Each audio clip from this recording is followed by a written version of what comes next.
I always believe that if I have an issue to go to my representative, that's what representative democracy is all about. So this night was put together because of those actions.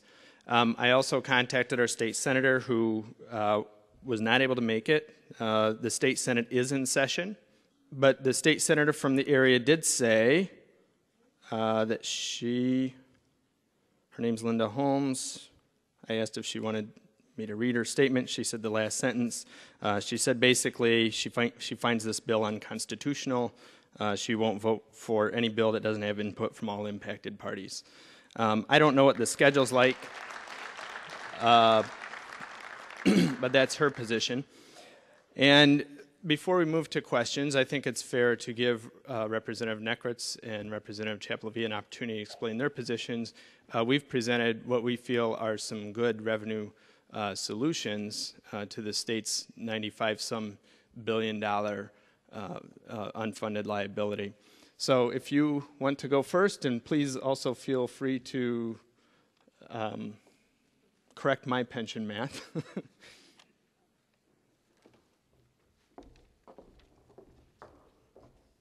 Well, I think we have a lot of dialogue. I don't see us doing, I could be wrong, and the young lady who's on COGFA and is the head of pensions probably is going to be able to talk to you a little bit more about this, but I don't think we're going to see anything move when we get down in Springfield, because we've already cut our time. We were actually supposed to be down there tomorrow, or today.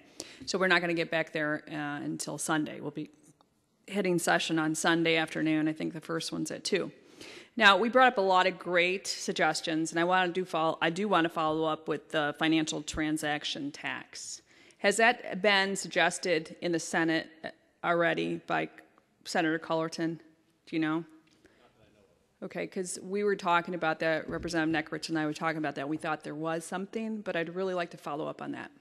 And I did speak to the group that came to speak to me with John and everybody who came out, and Jean, that I would consider trying to put something together on that. So I'd really like to talk to you about that.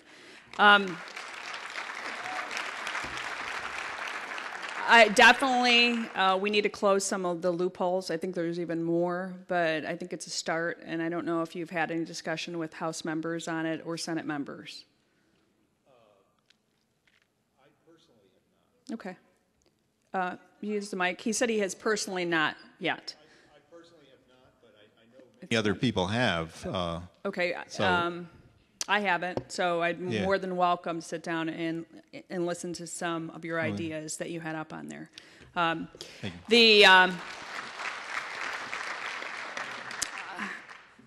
We need a pension stabilization bill too, and I think that Representative Nekritz has drawn in some of that on her legislation that I want to speak to a little bit more. I also think I'm 100% on board on the graduated tax, and Jean knows this, and I don't know where we're at with petitions throughout the state that are asking us to do this. Petitions in this state don't force the legislation on producing it. What it says is, we're your constituents, and we want you to get this done. So that's a very important part of the process. And the governor, since I've known Governor Quinn, he's always been the petition guy. Whether it was Cubs, whether it was Eagles, establishing things. But as a governor, I haven't seen that fire in his belly to do the petition thing. And I think this is an extremely important one that I've discussed with a lot of our constituents in this area in Southern Illinois. So I'd be very in favor of that and helping to do that in every way I can. So I don't know if the League of Women Voters is doing that already with petitions. We're not focusing on petitions at this point, but we are just trying to get the word out to anyone and everyone who will listen. The idea is to try to get on the ballot in November 2014 a constitutional amendment that would provide for a graduated rating. And I'd really love to see that happen. So you have my support on that. We also need to widen our tax base. We get property, we get income and sales for the most part, just 3. We're very, very narrow. So you're right, it's a revenue funding mechanism that's not paying into what we owe and what you've you've been paying into. So I'd like us to work on a widening of the tax base, okay, whether it's rental cars. There's a lot of ideas out there that most states are doing that we're not taking advantage of, okay? So I don't know where the discussion lies on that, but I really do think we have to start opening on doors on that issue. And the last thing that we discussed is this pension bill. And I explained to you, we have to start, and we're doing an open forum here, we're talking, and it's been extremely pleasant, and everybody has been extremely well-mannered when this is a very passionate, hot topic, and I really appreciate that from the bottom of my heart. I know every representative and senator-elect appreciate that too, because we want to work with you. We don't want to be harassed. We don't want to be yelled at. We want to find out how we can work together on a common ground. At least that's where I'm coming from. So whether, and definitely, like I said, it's a sponsor's bill. I'm on it because I want to be part of the discussion, else I'm left outside in the cold, because why would I be asked to this? So I'm glad that I chose to, but we need the discussion of negotiations to keep on going. Now, I didn't birth this piece of legislation, and I'd like to see it go further with negotiations. I haven't even had a chance to read the white paper. I was perusing over it a little bit.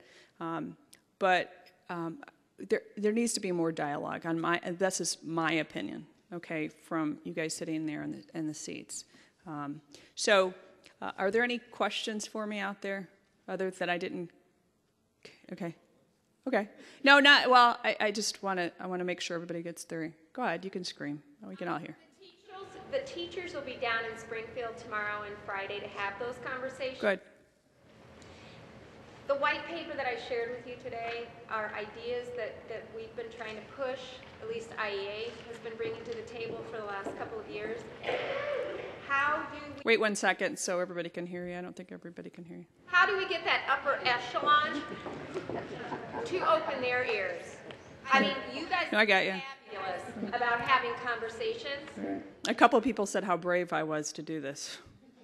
I just, it's common sense. I mean, yeah, it's important. However, we've fallen short in getting that upper echelon to also, along with Governor Quinn, to be receptive to these ideas. So all these ideas are wonderful until they get cut at the knee when it comes time to vote. Okay. Well, are the suggestions of widening the tax base, the graduate tax, those things you're talking about, or okay? Okay. Well, this is part of the process. I mean, Lida and I came in together. We've been there. This is our 11th year. I'm 15th in line in secession on the Democratic side out of like 30-some, and Elaine's probably like 17, maybe.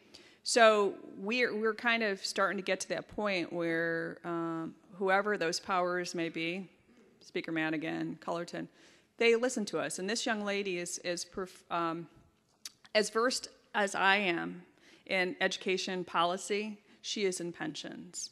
And the speaker looks to her on certain solutions, and she's at the table in negotiations. Okay? So it's important, not so much, like I said, I know you guys are really upset about a lot of things, but it's more important that you work with us so we can hear you and then say, no, this is a good idea. This isn't, as opposed to screaming at us or yelling at us. And it just makes for better. I'm sorry, sir. Go ahead. I appreciate the dialogue that you guys are here listening to us. We're a little upset that we didn't have a seat at the table when this bill was written. And that's what we're asking for. At least have a seat at the table initially. Everybody can hear. Right. And I've been working with you with Representative Ford, sorry, you're getting Keith confused with Fortner. With Representative Fortner, Mike Fortner, on another piece of legislation that was the stabilization bill that you guys were at the table with, and I discussed at that meeting that I was really put off being involved in education as much. The last pension reform bill, that we were told that you guys were at the table. And I told you this, and I'm telling everybody here, if the teachers aren't at the table, then I'm not going to talk, and I'm not going to be voting on something. So, but we need to meet both ways, because you have to understand, if we don't do something, we got to do some of these things, the graduate tax, maybe, widening the tax base, a couple loopholes, maybe even a new suggested tax, the transition tax. We got to work together to get these things done, right? Because it's gonna get worse. It's not gonna get better. And every day we talk, it's more billions of dollars that we're owing, or millions that grow into billions. Okay, so yes, sir. Since state medium income is $55,000. Is that you, Dirk? I love you. Happy belated birthday. Your birthday was just here. The same thing I would like to ask is, since coming from the middle class and being one that wasn't elected official, knowing that the medium income in this state is $55,000, we just had you in 2011 raise our personal income tax, taking $1,500 from that $55,000 base. We just had the federal government raise the payroll tax on us, which now takes away another $1,500. That's $3,000 we're in the hole. As middle class in this state, we can't afford it anymore. And if this bill was 6258, you would also be passing that burden onto our tax base of our property taxes. My question is on the pension reform. Since my county of DuPage passed pension reform and kept the promise to everybody else that started out, and we've done it tier 2, which the state can do. Why is it that the state can't start out with pension reform by making a mandate that you cannot take from the pension fund? Once you pay in, you cannot go in there and take the money out. No, I got you. It's a great question, and I'm part of that middle class too. Part of the piece of legislation, if I'm not wrong, has in there penalties towards the state for not paying in.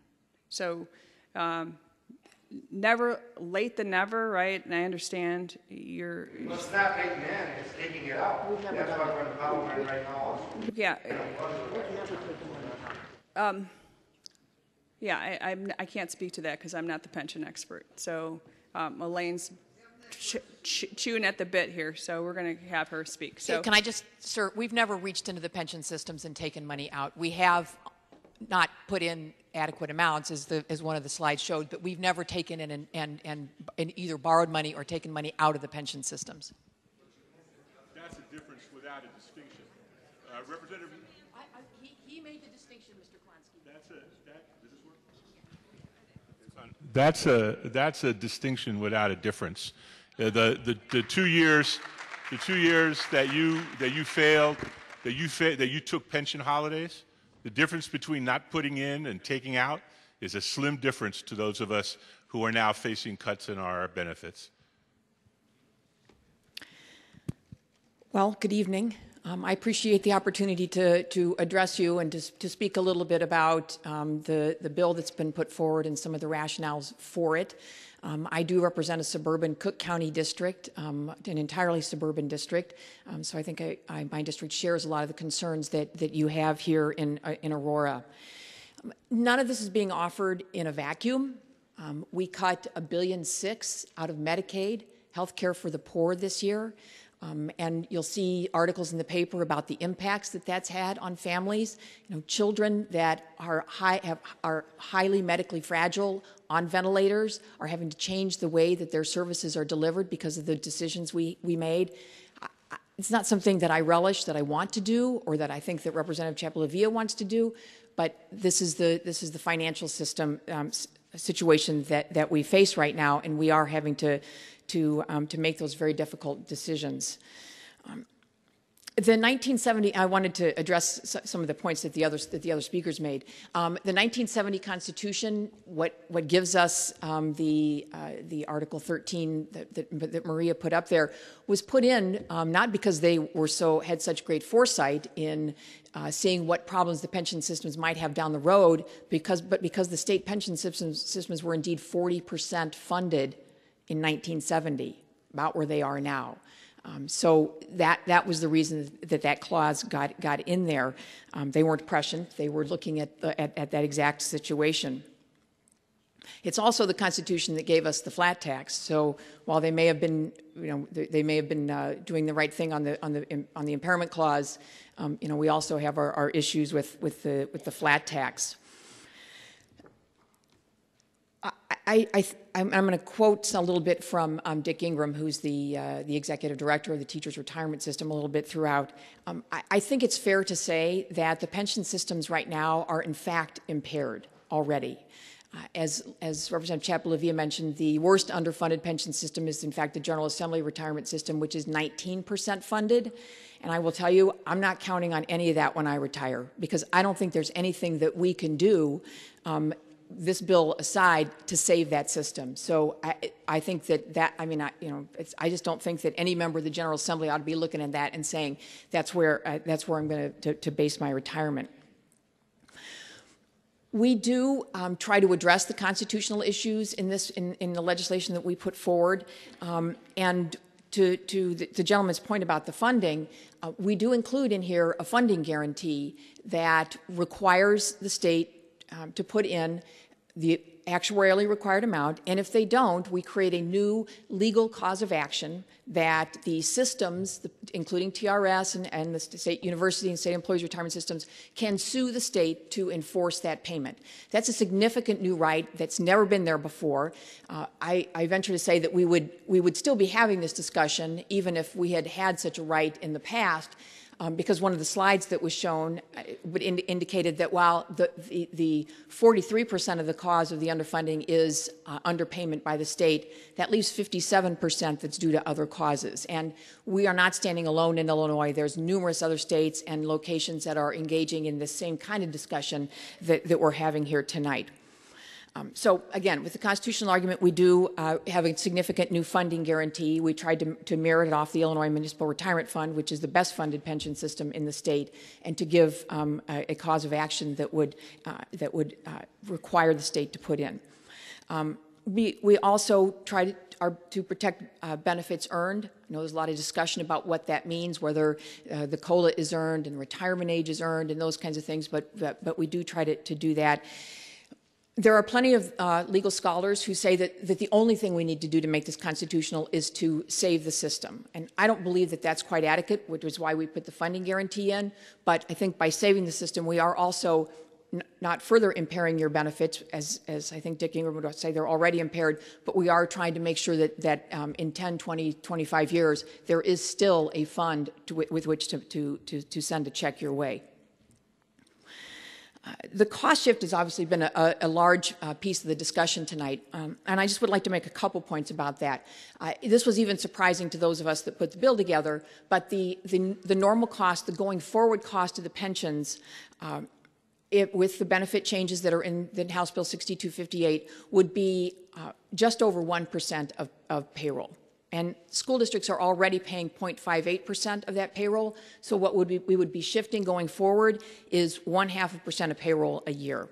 So I think that's, and I'm not sure, John, whether your number here is with the $320,000 that would be shifted annually to District 131, is that 0.5% of payroll, or whether that's based on the 8% of payroll that TRS is currently saying would be the employer's share. But that's.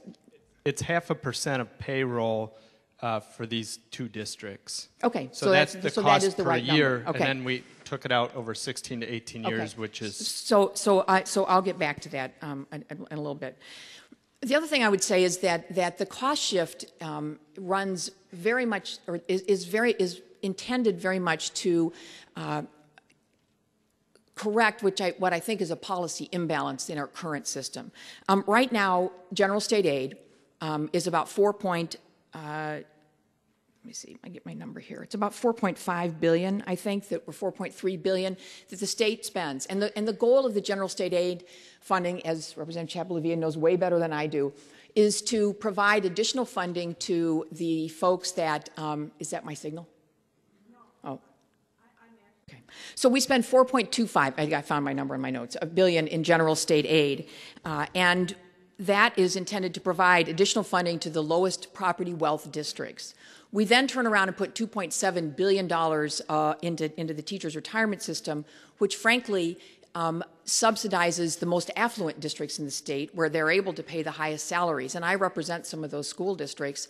And so we are, on the one hand, trying to support the funding for the lowest property wealth districts while subsidizing them with TRS. And by doing the cost shift, we align those policy goals of truly trying to send the most dollars to those districts that have the least property tax wealth. And just an example, Aurora District 131. If we do nothing, we can anticipate. I think that, and the school districts have been told that you're going to receive about 85% of the program of the GSA funding. That will cut $3.8 million out of the District 131 budget for the next fiscal year. I venture to say that you'd rather have the $3.8 million rather than the $320,000 that would be shifted if we can do this package. Let me just talk briefly about the revenue items, I don't think that the General Assembly did vote less than 2 years ago to increase the income tax from 3% to 5%. So clearly, we are willing to have that discussion about revenues. I personally voted against the CME tax credit because I did not believe that CME would leave the state, and I felt like we didn't have the revenue to be giving away to an organization like that. So there are things out there that I think that we can do. I would agree completely with with Representative Chapa LaVia that there are things we can be doing to close loopholes, And we need to, and I believe strongly that we need to be modernizing our tax structure so that it grows with the economy. It does not right now, and we need to be looking at those types of things. But again, I want to just close with a story that I think that the executive director of TRS told and wrote an op-ed piece in the Tribune about it with regard to the pensions. And that was that, there was a gentleman there who was retired and his daughter was going into teaching. And after listening to the whole program, he came up to Mr. Ingram and said, "This isn't really about me. This is about saving this pension system so that my daughter, who's going into teaching right now, it will have a pension when she retires." And Dick said, "Yes, that's exactly it." And the gentleman said, "Well, why wouldn't we do that?" And that's what I would like you to think a little bit about is the sacrifice that we have to make now and make some very difficult and ugly decisions in order to save the systems for the future. Thank you.